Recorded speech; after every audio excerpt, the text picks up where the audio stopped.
Hello, this is Dr. Adelberg, and our presentation today is Control in Mechatronics. We'll follow the reference book by Bolton. The topics we cover will include Laplace transform, first order system, second order system, transfer functions, feedback loop, sinusoidal input, Bode plots, PID tuning, and stability. The Laplace transform is defined as the integral of the function in the time domain times e to minus st in exponent dt, where s is a complex number with a real number sigma plus I omega. The inverse of a Laplace transform is designated as lambda to the power of -1 times the f of s, and f of s is the designation of this integral. The time domain of a mass spring damper system, as we saw earlier, is shown over here with a differential equation. And the way we solve it with Laplace transform is we transform these variables into the frequency domain using the Laplace transform definition. We then define the transfer function or the gain of the system, which is essentially the ratio between the output, which is the x divided by the input, which is f. It is defined as a gain. And once we have that, we could take the inverse Laplace transform, which will bring us back to the time domain. Here we have a table which shows different functions in time domain and the Laplace transform. So when we go from function to Laplace, we go this way, and the inverse will be moving in the other way. Here's an example how we use the definition of Laplace transform to find a transform of the derivative of a function. We start with the known derivative by part du dv equals to u dv plus v du. And then if we take the integral of this expression and we rearrange the term, then we see integral of u dv, which is this part, equals to uv, which is the integral of duv, minus, we bring this guy to the left hand, to the other side, and then we get the integral of v du with the minus sign. So in this expression, if we define u as the e to the minus st, then du will be minus s e to the st dt. And then if we define f prime t dt as dv, then v will be the integral of that, ft, and then we go and substitute it according to this equation. We get the expression for the Laplace transform of the derivative equal to s times the Laplace transform of the function itself minus the function at the initial condition times 0. The transfer function that we see over here for the stage itself is shown over here. After we take the transform, that the gain of the stage, and this is with the variable s, equal to the position with the variable x divided by the forcing function, the variable s, and that is equal to, after we get the expression and substitute the Laplace transformation, and we get this expression. So this is a second order equation with s, and we see over here that this is the ratio of the output divided by the input. That's the transfer function of the stage. Similarly, we can find the transfer function of the controller, which is part over here of the closed loop system, which we'll take a look later. And we have over here at this point, this is the error between the reference position and the actual position as we get this with the negative feedback. So over here at this point, this is the XR minus X, and the transfer function of the PID controller is equal to F, which is the output, S divided by E, which is the input. The transfer function of the entire system, including the feedback, is the gain of the system itself, and that is equal to the X, which is the output position, divided by the input position, and that over here should be corrected. The closed loop of the transfer function of a closed loop, where we have an output, an input, an error, and where we have a gain in a forward loop, and we have another gain, which is designated as H, and a feedback loop, can be determined to be that this gain of this entire system, similar like we saw before, equals to the forward gain divided by 1 plus the product of the forward and the feedback gain. So if we see the expression that we can derive from basic manipulation of these expressions, then we get the system transfer function equals to the product of the transfer function of the controller times the stage, which we see over here, divided by the sum of 1 plus the product of the forward and the feedback. But since the feedback H is equal to 1, we just have exactly the same as the denominator plus 1 same as the numerator plus 1 in the denominator. The expression that we see over here, when we explicitly look at the time function of F as a function of its error input, for the PID controller, we have the sum of a proportional gain times the error itself. Whatever error is coming in a feedback loop, we multiply times Kp, which is proportional gain. And we use this as the error of the PID that fits into the PID. And on top of it, we add Ki, which is the integral coefficient gain of the integral of the error times dt. So as we get error, which is changing in time, and we integrate it, we multiply it times Ki, and that is the integral gain. And then if we take the derivative of the feedback error, of the error, the derivative over here, the E dt, and multiply times Kd, then the sum of all of these terms is entering into the PID gain, and that is the PID, it gets into the PID transfer function. So the PID transfer function is essentially F divided by the error, and that equals F divided by the error is equal to Kp plus Kis plus Kds. So this is basically the gain of the PID controller in a simplified way.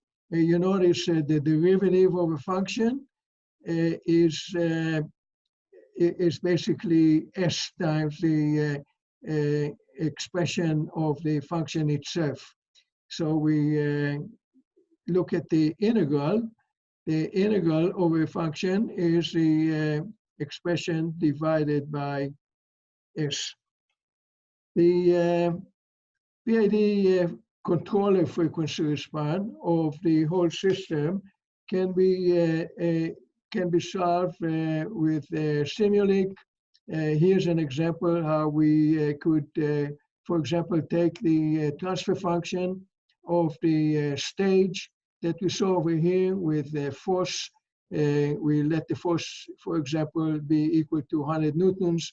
We have M 10 kilogram, K 4,000 Newton per meter, B 120 Newton per meter per second. And then we can calculate natural frequency, square root of K over M. It's 3.18 hertz, 20 radians per second. Zeta, which is the damping coefficient, equals to B divided by 2 times M times omega n, and that equals to 0.3. And the steady state position of x as a function of the force equals to force divided by the stiffness, and that is 100 divided by 4,000 is 25 millimeter, or 0.025 meter. As we put a step function over here with Simulink in 2 scopes with a gain of 1 for the controller, then the closed loop response is shown over here. This is an overshoot, and we see that the steady state is at 0.025. It's hard to see. I expanded it over here. We also see that the period between the 2 peaks, which is measured over here, was indicating a frequency, Simulink tells us, of 3.13, which is very close to 3.18. This is with the accuracy of the measurement. And what we can see here, that the system is overshooting, and it's overshooting because the damping coefficient is less than 1. When we have a 1, then we'll have no overshoot, and we have, of course, other damping coefficients that we could design the system for to obtain a desired overshoot and desired also settling time. The time that it takes for the overshoot to settle down is called the settling time to a certain defined error. Over here we see the same expression with a sinusoidal input. We're fitting here 100 newtons, sinusoidal of 18 radians per second times t, very close to the natural frequency. So we would expect the system to gain more amplitude. If the damping coefficient would be 0, then the oscillation will be at resonance without damping, and they'll go to infinity. Over here, we see how the Simulink can optimize the PID controller. So we can bring into the block diagram a PID controller, and we could start with 1, 1, 0, whatever variables we like to do, and we click over here on tune, and what the Simulink does, it automatically tunes up the system. And we see that in the first tuning, we received P equal to 18,000. D is derivative gain, 440, and the integral gain, we find 140,000. And we see how the time domain system settles. We can use here the PID training tool, which was developed by Optinet. We added the same parameters for the system. Moving mass is 10. We have 4,000. We have over here 120 for the damping coefficient. We also have for the proportional gain the same variables as we had, or parameters as we had before.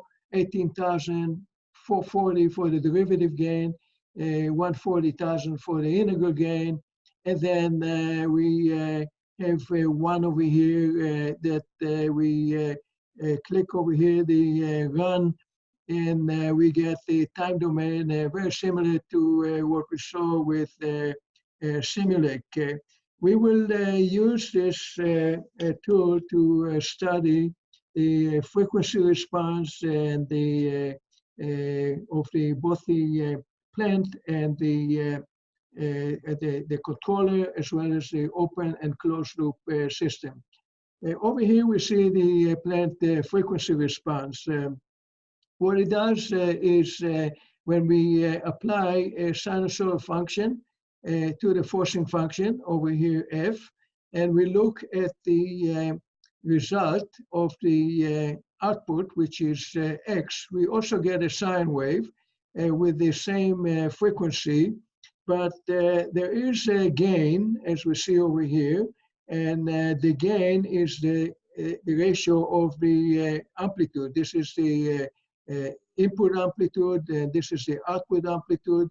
So we see over here is that the output divided by the input is less than 1, and we get over here the expression of the gain as a function of the frequency that we apply to the forcing function. So as we see that function, as the frequency increases, it goes here from 100 to 1000 hertz, the gain starts to at a steady value, constant value. Then there is a peak at the resonant frequency, and then it gradually decays. The gain is measured in dB. dB is defined as 20 log of the gain. For example, if the gain is 1000, the log of 1000 is 3, and the dB will be 60. If the gain is 1/10, like over here, we may have a gain which is decreasing, then the dB will be 20 times -1, which is minus 20. We also see that between the input and the output, there is a phase lag or phase difference. Over here, we see that the output is lagging before the after the input. Here's the input, and then after some time, the peak gets to be at the output. So this distance over here, one period is 180, is 360 degrees. So this is the phase angle between the input and the output, and the phase angle is shown over here. When we start slowly with a very slow frequency, the X follows without any lag. And as we increase the frequency, then we get 90 degrees close to the crossover.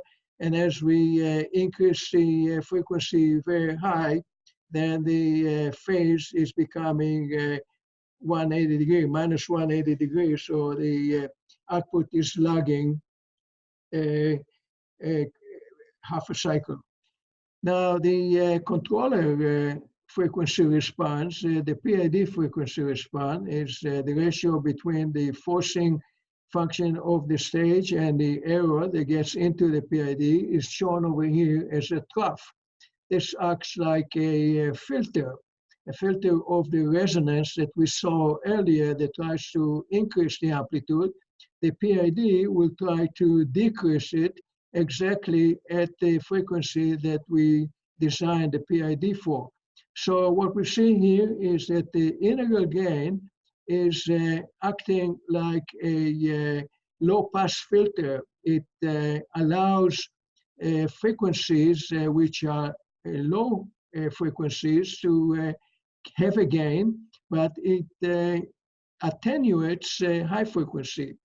And the derivative gain, what it does, it is a high band filter. In other words, it allows high frequencies to gain, and it attenuates the low frequencies. And then the proportional is actually lifting both of them and setting the trough of this controller gain. We see that the phase diagram, we start with minus 90, we go to 0 at the center, and then we get up to plus 90 on the PID. So that is the transfer function. Sometimes it's called as a body plot or the frequency response of the controller. In this particular case, it's the PID controller. The controller frequency response, when we combine these two together on the frequency domain, this is like adding the two graphs together. We take this graph, which is a function of frequency, plus this graph, and we receive this graph over here. So we're starting over here, coming down, and then this is going up on a PID, but the plant has a steeper descent, which is which is actually 40 dB per decade. Decade is a magnification of 10 on a frequency multiplication of 10, where the derivative has only 20 dB per decade. So the net is 20 dB per decade that we're losing. You see that over here, from here to here, it's about 20 dB per increase of a gain of a factor of 10 on a frequency. What we see over here in a open loop frequency response, which is between the output and the reference without the feedback, is that this curve, open loop gain curve, has a cost over frequency. And then if we come down to the phase and we take a look at the phase angle at the cost over frequency, this is extremely important number because it's an indication of the stability of the system. And the one of the variables that determine if the system is stable is the phase margin. And the phase margin is equal to the phase at the crossover minus 180 degrees. And it should be a positive number, around 45 degrees for a good system. But if we end up having a minus 180 on a feedback loop, this means that we actually feeding a positive feedback. And instead of attenuating the error, when we get the difference between the over here, when we get the difference between the desired position and the actual position with a minus sign, when x is 180 degrees out of phase with xr, we actually inputting a positive feedback. They are in phase and they have to add up rather than subtract. And that is a cause of instability. We see this over here, the stability relationship for a closed loop system is shown over here with a phase margin, a positive phase margin. And also there is a gain margin. If we look over here at the crossover frequency right here. The distance is the phase margin. And we look at the point where the phase is crossing the minus 180, and we raise it all the way up to the gain curve, then this is a positive gain margin, meaning that we are not adding more energy to the system when the system is at minus 180 degrees. If it happens to be at 180 degrees and we are not adding energy, then the system is also going to be stable. So these are the two required conditions for system to be stable. And over here we see an unstable system where the phase margin is negative and the gain margin are both negative. This is the complete view of Optinet PID system, frequency domain, as well as time domain. And it shows us over here on the right-hand side the closed loop frequency response. And what we see in the closed loop frequency response is that the gain does not change much until it gets to the resonance frequency that we saw over here, and which is actually changed by the PID. The PID filters this peak, and together they shows us a new peak over here. So this is the closed loop bandwidth maximum gain, and then since from that point on, the system is decreasing in gain. So the error between the output and the input up to this point, which is so-called the bandwidth of the system, of the closed loop system, is having a very small error. And the error is increasing pretty much exponentially when we are beyond the bandwidth of the system. A typical mechanical system, a very good high-performance system, will have a bandwidth of this complete system over here of about 40 hertz. This will include a linear motor over here in the stage and a highly tuned PID system. Now, for a broad screw system, the closed loop system could be around perhaps 10, 15 hertz. And for a belt-driven system, it's around 4 or 5 hertz. So this completes our presentation about servo controllers and PID instability. And we'll continue in the next lectures to see how artificial intelligence and machine learning will add additional loops to make the system more effective. Thank you.